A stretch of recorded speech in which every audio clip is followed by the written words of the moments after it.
Масло грецкого ореха адамın sağlığı için каты пейдалы яг. Это очень полезное масло для здоровья человека. 250 мл гоурми орфедун önümi нерафинированное холодного отжима. Нерафинированное демек bu yağı termoobработкадан geçirmeýärler. İçindäki vitaminleri özünde badyr.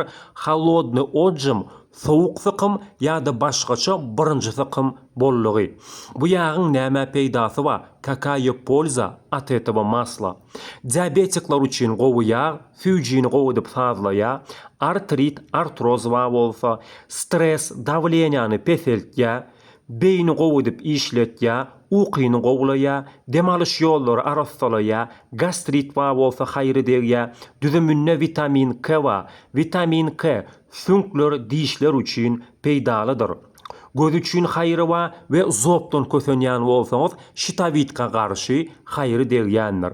Нормализует сахар в крови, помогает при артрите, артрозе, понижает давление и уровень стресса, улучшает работу мозга, улучшает сон, очищает дыхательные пути, помогает при гастрите, содержит витамин К, который полезен для костей и зубов, полезен для зрения и щитовидной железы. Bu yağı allergetikler içmek bolanok, bir yaşanmadık çağaları içirmen, gövürlü ve emdirýän ayal maşgala öňünden doktoru bilen maslahat etmeli. Нельзя принимать это масло аллергетикам, детям до 1 года, женщинам во время лактации и беременности желательно проконсультироваться с врачом. Günün normасы 1 ya da 2 uly nahar çemçe, nahar iýmezden yarım saat öň içseňiz bolar. Суточная доза 1-2 столовые ложки за полчаса до еды.